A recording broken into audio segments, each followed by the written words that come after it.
So a beauty blender like this is really made for blending, just like I mentioned. So you can apply product with it.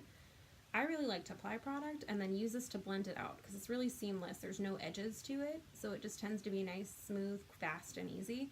Plus it's really soft and feels comfortable on my skin.